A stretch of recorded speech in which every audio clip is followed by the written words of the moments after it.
आंतरराष्ट्रीय दर्जाचा सहकारातील मानदंड असलेला वारणा पॅटर्न अपडेटसाठी यूट्यूब चॅनल वारणा विश्व वारणानगर सबस्क्राइब करून बेल आयकॉन क्लिक करा. लक्षवेधी क्रमांक 5 लक्षवेधी क्रमांक 5 लक्षवेधी क्रमांक 5 डोंगरी विभागात राहणाऱ्या मंत्री महोदय लक्षवेधी क्रमांक 5 सन्माननीय अध्यक्ष महोदय वितरित केल्याप्रमाणे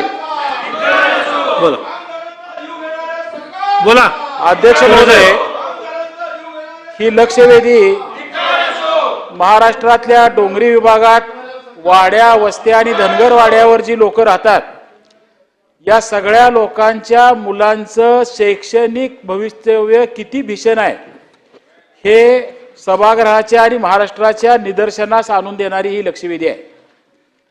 मी या लक्षवेधीमध्ये प्रामुख्यानं एका ऐनवाडी आणि धनगरवाडी गावचा उल्लेख केला आहे की ज्या गावांच्या पासून 11 किलोमीटर पर्यंत 9वी 10वीची माध्यमिक शाळा उपलब्ध नाही.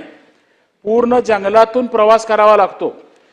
राईट टू एज्युकेशन हा ऍक्ट केंद्र सरकारनं आणला. प्रत्येकाला शिक्षणाचा अधिकार हा कंपल्सरी कायद्यानं दिला.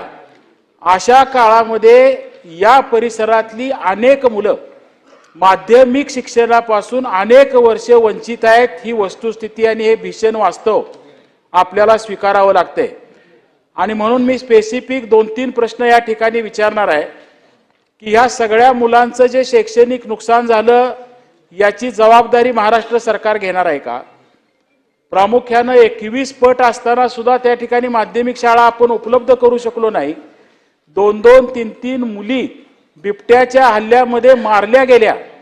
त्यानंतर त्या ठिकाणची शैक्षणिक परिस्थिती काय झाली असेल याचा विचार कधी आपल्या शिक्षण विभागानं केला नाही. आणि या सगळ्या परिसरातल्या मुलांना महाराष्ट्राच्या प्रमुख प्रवाहात येण्यापासून थांबवण्याचं पाप खरं तर आपल्या या विभागाच्या माध्यमातून घडले ही वस्तुस्थिती आहे का? हा एक माझा स्पेसिफिक प्रश्न आहे. आणि उद्याच्या काळामध्ये या डोंगर वस्तीमध्ये राहणाऱ्या वाड्या वस्त्या धनगर वाड्यातल्या मुलांच्यासाठी म्हणून विशेष बाब म्हणून काही योजना शिक्षण विभाग त्यांना प्रमुख प्रवाहात आणण्यासाठी आणणार आहे का? आणि तिसरा एक महत्त्वाचा धोरण म्हणून मला प्रश्न विचारायचा आहे की जी मुलं जिल्हा परिषदेच्या शाळेतनं 7वीला बाहेर पडली 8वीला बाहेर पडली, मंत्री महोदय त्या मुलांचं पुढं भवितव्यात काय घडलं? त्या मुलांनी 8वीत शाळा सोडली का 9वीत सोडली का ती मुलं 10वी झाली, त्यातली किती मुलं ग्रॅज्युएट झाली याचं कधीतरी ऑडिट किमान ह्या डोंगरी भागातल्या मुलांच्यासाठी आपण करणार आहोत का? आणि खरोखर ही वस्तुस्थिती जर असेल तर शासन गांभीर्यानं त्यांना न्याय देण्यासाठी उपाययोजना करणार आहेत का? हे माझे स्पेसिफिक 3 प्रश्न शासनासमोर आहेत.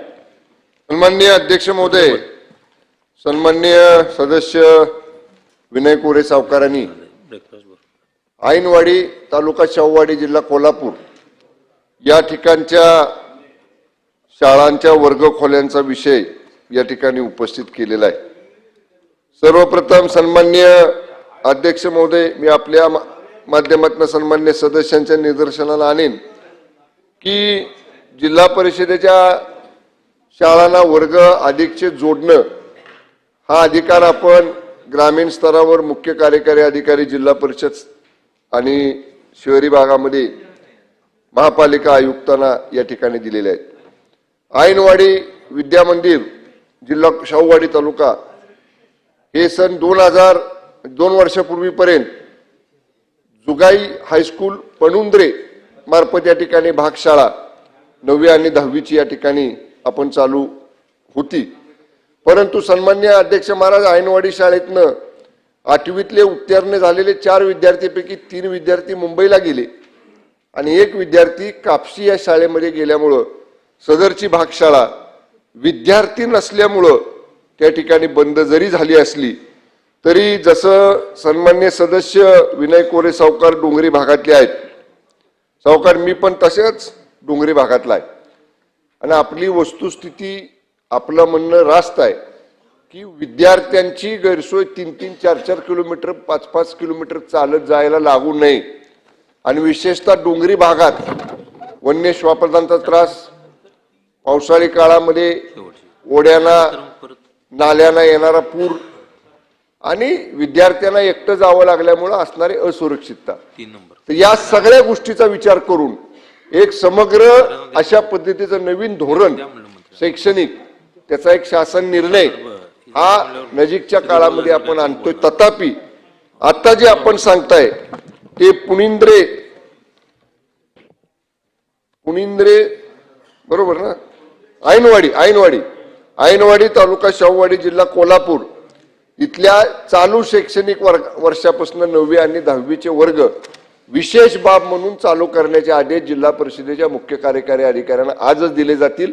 आणि त्याचबरोबर कुठेही म्हणजे हा विषय आपण लक्षवेधीच्या मार्फत उपस्थित केला, इथं तर न्याय या प्रश्नाला आपण दिला, पण एकूणच डोंगरी विभागामध्ये अशा पद्धतीचं पटसंख्या जरी कमी असली तरी डोंगरी भागासाठी विशेष बाब म्हणून पटसंख्येचा विचार न करता विद्यार्थ्यांना त्यांच्याशी जवळ नजदीक हे शिक्षण उपलब्ध करावं अशा पद्धतीच्या सूचना सुद्धा जिल्हा परिषदेला या ठिकाणी आजच दिल्या जातील.